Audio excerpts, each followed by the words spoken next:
Okay, this is Josh. I'm in Big Ups Hamilton, and we're here in the Hamilton Public Library studio. I'm about to ask Drake's Venomous Style Lords. some questions about hip hop and life and art in general. And my first question today is how did you begin making music, and was there someone that introduced you into making music or just expressing yourself through hip hop? How did I begin making music? That's a hard one. Let's just say my family, when I'd visit, I was in Montreal and I'd be going to New York and Scarborough on a regular basis. And then I have members that, do popping and stuff, so I was inspired. And then when I went down to States, you'd see people breakdancing. So during the time in the 80s, that'd be back then, I'd be like, I don't know, little young youth. I didn't start getting breaking serious until I was a little older, but there was a initial time period when we were just little doing backspins and all those kind of things and popping. I was originally a popper and an artist, right? Music didn't come till like 1992, like when Ballyhoo Crew, with a person named Triggerman, News, Ice. It was a crew called Legal Eye, and basically that could be the initial start of when I really started doing music or participating in doing music. But I had a love for music way before that. My love for hip hop culture came way before that. So Nicole Jacqueline did a music video in grade 8, and me and Sean Royal did the dance competition and we won. So basically we ended up being in that video. So my first music video I've ever been in was grade 8 graduation, that time period. All right, awesome. So for music, you've been making music since the '90s. What is your creative process, and like, has your creative process evolved throughout the years? Yeah, creative process that's a good question right there, because I'm a multitasker, but at the same time I do not follow structured patterns.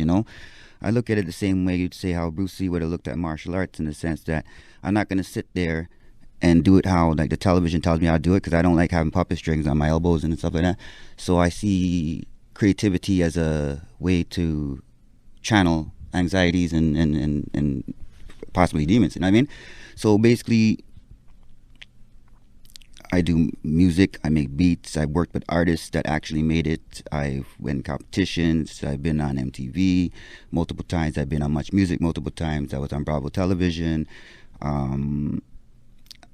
I worked with singers, reggae artists. So when I say creativity, I don't limit myself to a specific sound. So like when trap music, for instance, comes in, I don't all of a sudden sound like trap music. Because you see hip hop, for instance, you go back then, you would have L Cool J sounded like that, NWA sounded like that, KRS One sounded like that, PE sounded like that, Slick Rick sounded like that.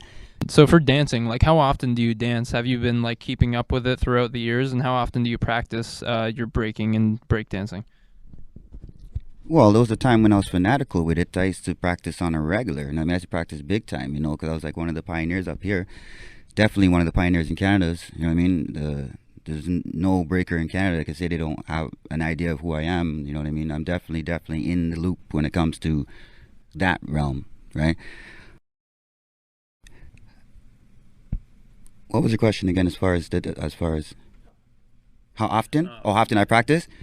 Like I said, a fanatic. Fanatic means like big time, like every time. But do I keep up with it? No, I don't really bother with keeping up with it. I've mastered my craft in a sense where if you need me to do something, I could bust a head spin, I could do backflips, still all kind of things, right? But at a certain stage, when you see hip hop culture, I'm more of an activist. So when you see hip hop culture going a certain direction and stuff, and you see the kids coming up, a lot of breakers have there's a war going on. So in the breaking community, there's a war where it's like now they want to trap me. So when I got into breaking, when I started breaking, it was because it was not famous yet. You know what I mean? Like if I didn't play basketball because everybody's playing basketball, right? Nobody was breaking. I can remember when it was only this person, this person, this person, this person, this person, this person, this person in Canada breaking. That's when I was breaking. You know what I mean? Because breaking was out there in the 80s, and then it had a dip, right? And then we're one of the people that's still there, like came out, yeah, 91, 92, 93 when the breaking started coming, because it used to be hip hop dancing. Everybody's doing the Running Man and all this stuff. And then the Frankie and Derek, my Fresh West dancers, they were the kings of that era, right? But then when breaking slowly started to come back in, there was a few of us that switched from the hip hop and went into the breaking, and there's a lot of hip hop dancers that stopped because breaking is a little more complicated than hip hop dancing. Yeah, I don't think I practice. I don't practice. I don't practice. You know what I mean? Like it's not a thing where I practice no more. Yeah, you know, I don't practice. I just tell you straight out, I don't practice. You know what I mean? I don't bother with it because, like I said, I master my craft. I'm not gonna sit there and keep. I don't go back. I go forward. You know what I mean? So you got to move on. You don't keep. You don't like once you master something, you don't keep on worrying about it. You know what I mean? Is there any dancers, break dancers in specific that inspired you to keep going, or inspired you to actually start break dancing in like the beginning? Oh, Crazy Legs, Chief, Crazy Rocksteady Crew. That'd be the Chief. Like I don't need to go any further than that. Well, I'm not gonna lie, Electric Boogaloo and those movies that came out. You know, obviously, and EPMD dancers and Scoop and Scrap, Big Daddy Kane's dance. You know the music videos. You know what I mean? That was like my teachers, and there was a book. I don't know the name of it, but Learn How to Break Dance. I got in Scarborough, Galloway actually, right?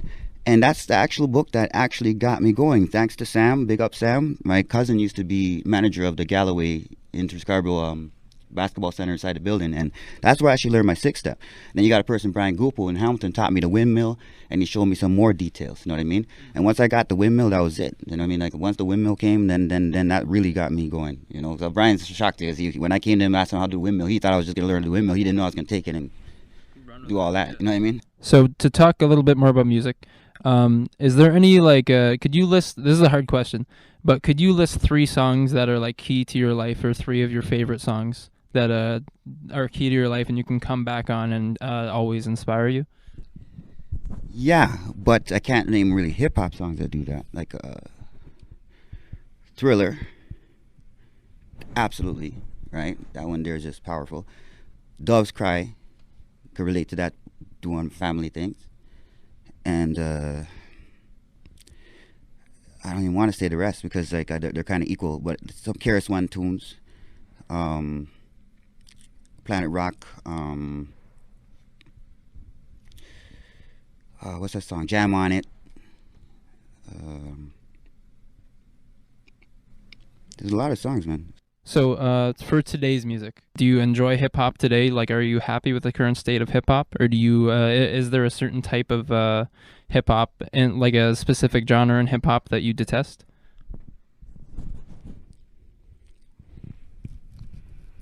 I don't really listen to hip hop today. That's a problem. But so I'm not gonna criticize it. I'm not gonna criticize it without. How can you talk about someone without disrespecting it? Okay. Let's just say I like to keep the brain moving, and whenever music slows down and your intelligence has to slow down with it, then I kind of back off, you know. I don't mind the party music. I like some of the gangster music. I'm not too familiar with the trap music because I've already stopped listening to music since then. I respect all the different aspects of hip-hop. It's just people tend to be duplications. Like I was saying before, back then, LL Cool J looked like this, and LL Cool J would be like the Drake kind of music. And then you had the gangster music. You had NWA, and that would be like the who's out now? Who's a gangster right now? Okay, a gangster rapper that's out there now, right? And then you'd have like a Biz Markie who wasn't even rapping. He was just a fun guy doing some kind of hype thing. We don't got that guy no more. We don't got the Flavor Flav no more, you know. And now it's like a duplication. It's like a factory where you take the person, you put him in a factory, and every single rapper comes out the exact same thing. So that there's a form of brainwashing. I don't want to say it, but the word slavery. So it's hard for me to say I like this or follow that because, like I said in the original question, I like to be creative. So now hip hop has brought me to a point to where it's like you're like, okay, so they want you to be a robot. When I got into breaking, it was because, like I said, it wasn't popular yet, right? So I want to express myself through that. In other words, if breaking was big when I was young, then I wouldn't have braked. I would have did something else because I was more a very quiet person, you know, like I was artistic kind of person. I didn't talk to nobody till I was like in my teens and stuff. You'd have to ask me a question before I answered, or say I didn't have no conversation with anybody, kind of, you know what I mean? I was very, very quiet. My brother's the same way. You know what I mean? So it was like a way of expressing myself. So people come see me do a couple moves and stuff. That was actually me talking to you. You know what I mean? Without coming to you and saying something.